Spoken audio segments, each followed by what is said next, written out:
In this time, I'm going to explain doing life histories and biographical research.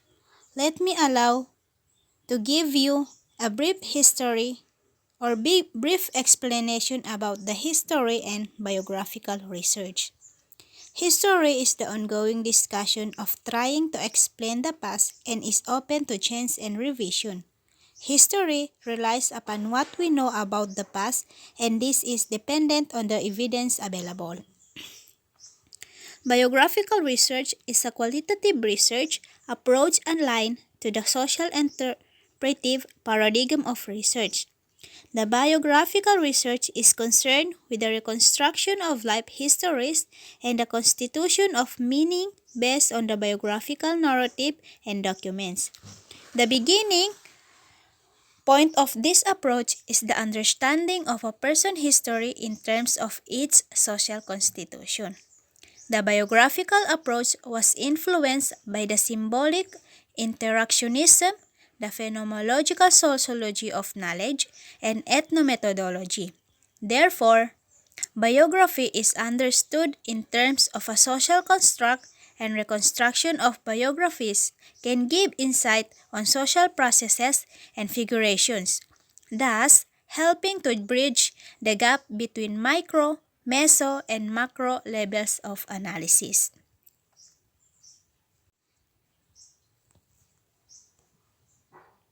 Studying history is always focused on history of nation and different collective.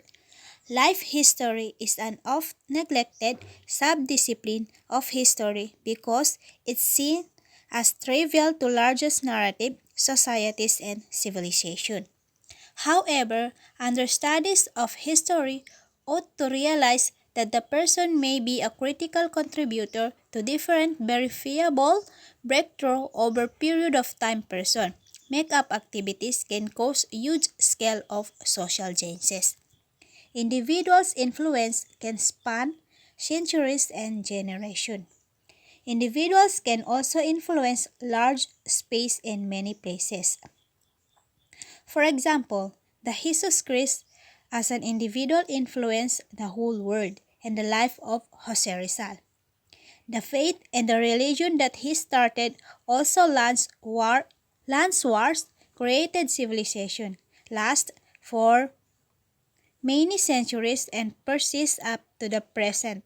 And the life of Jose Rizal, on the other hand, influenced many generations of Filipinos. His novel inspired radical Filipinos to fight the colonizers, and his death was seen as the tipping point of the revolution. However, his influence was limited to the Philippines.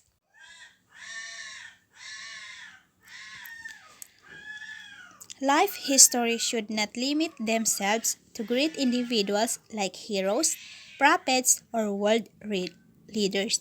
Ordinary individuals should also be able to locate themselves in the pages of history.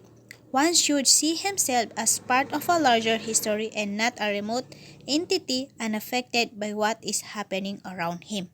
For example, history has proven that their lives, their exploits, and their legacies had a huge impact in the society where they belong. Doing life histories should accompanied by locating the life of the individual in the larger social life.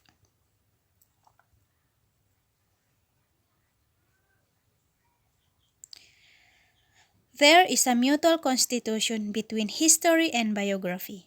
The researcher should be able to identify different factors that affected the life of the person he is trying to study. Some social scientists would lament that studying individuals tend to be more complicated than studying societies. Individuals are distinct, unique, and dynamic.